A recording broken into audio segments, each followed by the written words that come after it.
देखिए, आप लोगों को मैं एक बहुत सा बढ़िया एक कॉमेडी क्लिक बता रहा हूं आप लोगों का।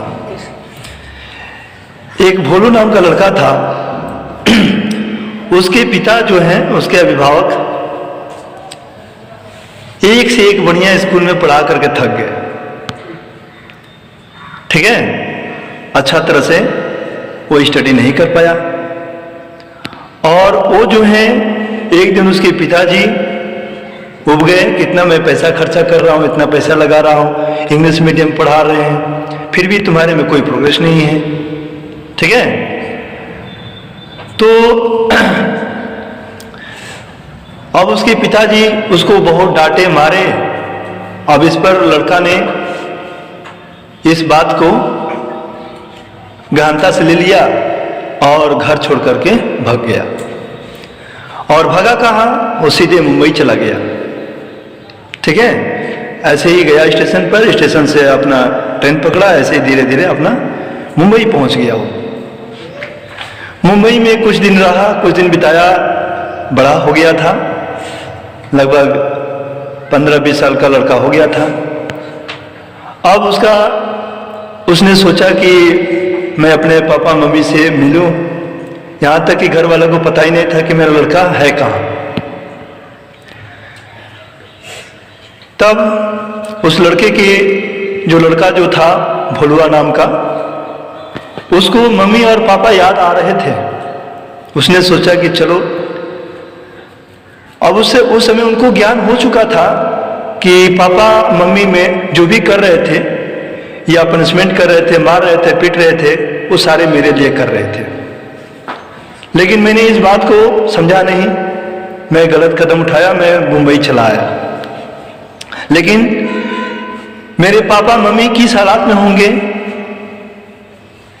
ये बात उनको सता रही थी।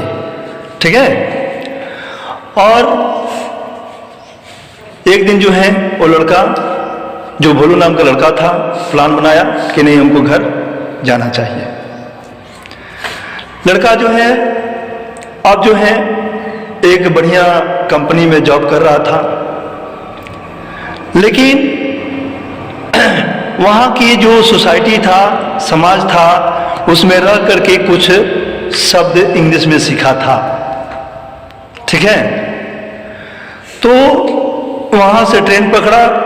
ट्रेन में जैसे ही सफर कर रहा था तो जिस बोगी में वो लड़का था, उसी बोगी में मोबाइल चोरी हो जाता है। तो जब मोबाइल चोरी हो जाता है तो उसमें जीआरपीएफ वाले जो होते हैं ढूंढना चालू करते हैं, तलाश करना चालू करते हैं। ये लड़का एक बर्थ के कोने में बैठा रहता है। जीआरपीएफ वाले ने उसके पास पहुंचता है, बोलता है कि बेटा, क्या तुमने मोबाइल चुराया है? तो बोला कि यस सर। तो जीआरपीएफ वाले ने बोला कि दे दो। No sir. फिर भी जीआरपीएफ वालों को यह लगा कि लग रहा है कि लड़का जो हमारी बात है वो समझ नहीं पा रहा है। फिर उसने उसी बात को रिपीट किया कि तुमने मोबाइल लिए हो? Yes sir. दे दो। No sir. अब जीआरपीएफ का जो सिपाही था उसको गुस्सा आ जाता है।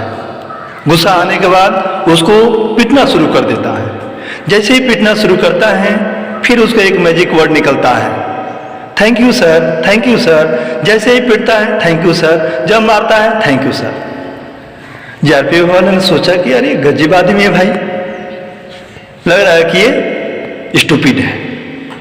ये तीन ही शब्द जानता ही है, no sir, yes sir, thank you sir.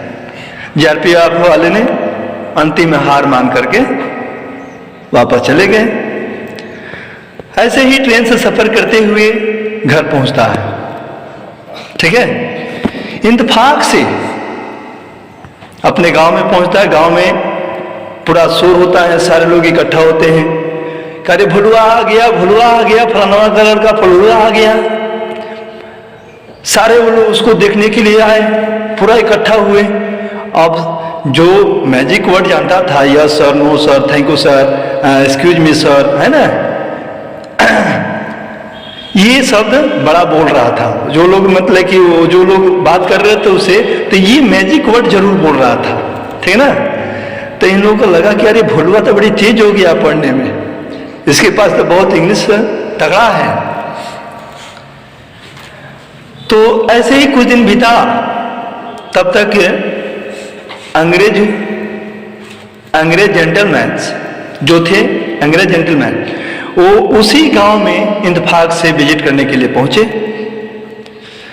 तो उसके पिता थे, अनपढ़ थे, किसान थे, पढ़े लिखे नहीं थे। तो उनसे वो जेंटलमैन पूछ रहा था कि what is your village name. तो उसको समझ में नहीं आ रहा था। तो उसने बोला कि अरे मेरा भोलुआ तो मुंबई से पढ़कर आया है, भोलुआ तो इसका सारा जवाब देगा। बोला कि भोलुआ इधर आओ, देखो ये अंग्रेज दो आए हैं, अंग्रेजी में बात कर रहे हैं, इनका जवाब दो तो थोड़ा। भोलुआ दौड़े दौड़े आया, बोला। जब भोलुआ पहुंचा वहां पर तो उससे कन्वर्सेशन स्टार्ट हुआ। तो अंग्रेज ने पूछा भोलुआ से, what is your name? ABC। फिर उसने पूछा, उसने सोचा अंग्रेज जेंटलमैन कि हो सकता है कि ABC नाम होगा इसका। फिर आगे पूछा कि what is your village name? ABC। फिर पूछा कि which class do you read? ABC। Where do you live? ABC। What do you do? ABC। अब जो भी क्वेश्चन कर रहा था अंग्रेज, बस एक ही जवाब मिल रहा था, ABC। रिप्लाई एक ही मिल रहा था, ABC। अब जो है अंग्रेज को बड़ी गुस्सा आ गया, उसने खींच के मारा एक तमाचा भोलुआ के गाल पर, मार करके नो सेंस स्टूपिड कहते हुए चला गया। तो उसके पिताजी पास ही में खड़े थे, वो भी देख रहे थे कि अरे अंग्रेज जो बोल रहा है, मेरा बेटा जो है फटाफट जवाब दे रहा है, मेरा बेटा बड़ी तेज है इंग्लिश में। तो जब अंग्रेज चला गया तो बोला कि भोलू बेटा, अंग्रेज जो भी पूछ रहा था तुम फटाफट जवाब दे रहा था, लेकिन फिर भी तुमको थप्पड़ क्यों मार दिया? बोला कि पापा आप नहीं समझेंगे, वो बोला था कि जब तुम इतना इंग्लिश जानते हो तो यहां क्यों हो, मुंबई फिर क्यों नहीं जाते हो? तो देखिए, गार्जियन जो होते हैं, अभिभावक होते हैं, उनको पकड़ नहीं है कि हमारे बच्चे क्या पढ़ रहे हैं, क्या लिख रहे हैं। अगर पकड़ होता तो किसी के यहाँ ट्यूशन नहीं लगाते, कहीं स्कूल में अच्छे जगह नहीं भेजते ना जी।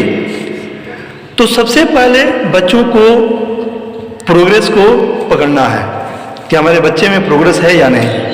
अगर ऐसे ही रहा ना तो वही हाल हो जाएगा, खोदा पहाड़ मिली चूहिया। यानी कि आपका सपना था कि मैं अपने बच्चों को अच्छे स्कूल में पढ़ा रहा हूँ, अच्छे जगह पढ़ा रहा हूँ, अगर कोई अच्छा क्वालिटी का उसका ज्ञान नहीं मिला, नॉलेज नहीं मिला, तो कहाँ चला जाएगा लड़का? रोड छाप बन जाएगा, सड़क छाप बन जाएगा, यानी कि बेरोजगार हो जाएगा। उस समय माता पिता का चाहत एक ही रहेगा, पैसा। अब बताइए, जो लड़का अच्छा से बढ़िया से पढ़ाई नहीं किया है, वो अच्छा जॉब कैसे पा सकता है? अच्छा जॉब पा सकता है? उम्मीद कर सकते हैं? तो आज का ध्यान कल का भविष्य है। अगर बच्चे आज पढ़ रहे हैं, उन पर ध्यान नहीं दे रहे हैं, तो कल आने वाला समय जो आपका खराब होना ही होना है। ठीक है ना? जैसे खिस्सा भी कहा जाता है कि बोएंगे बबूल तो कहां से मिलेगा, है ना? तो भाई जैसे पेड़ पौधा हम लोग लगाते हैं, उसको सींचते हैं, निगरानी करते हैं, उसका देखते हैं कि कोई रोग ब्याध नहीं है, ठीक उसी प्रकार बच्चों को भी हम लोग देख रेख करते हैं। क्या कर रहा है, क्या नहीं कर रहा है, घूम रहा है कि पढ़ रहा है, कि इसका क्या प्रोग्रेस है, क्या प्रोसेस है, इस पर ध्यान रखना है। अगर इस तरह के ध्यान नहीं रखते हैं तो समझिए कि उस लड़का का भविष्य तो खराब कर ही रहे हैं, और साथ में आप उम्मीद मत कीजिएगा कि एक दिन हमको अच्छा पैसा दे पाएगा। उसी दिन आप कहेंगे, जिस दिन अच्छा पैसा नहीं कमा पाएगा, आप उम्मीद करेंगे कि हमको कुछ पैसा दे, वो कहाँ से देगा? अपने परिवार खर्च मेंटेन करेगा कि और कहीं देगा? वो आजकल के पढ़ाई लिखाई देख रहे हैं कितना महंगा है। मान लीजिए कि वो लड़का है 10,000 का महीने कमा रहा है, 4 लड़के पैदा कर लिया है, तो एक आदमी का फीस 3,000 रुपये महीना। अगर बढ़िया स्टैंडर्ड स्कूल में पढ़ाते हैं तो 3,000 रुपये महीना है, तो तितली का 9,000 तो ऐसे ही हो जाएगा महीने का। बच्चा क्या उसका 1,000 रुपया। 4 बच्चे हैं तो मान लीजिए कि एक का माफ हो, लेकिन 3 का तो लगेगा ना। तो बताइए वो कहाँ से वहन कर पाएगा? उतना खर्चा कर पाएगा? नहीं कर पाएगा। तो मेरे प्यारे दर्शकों, मैं उम्मीद करता हूं कि मेरी बात ये अच्छी लगी होगी। अगर अच्छी लगी है, मेरे वीडियो को जरूर लाइक कीजिएगा और अधिक से अधिक शेयर कीजिएगा।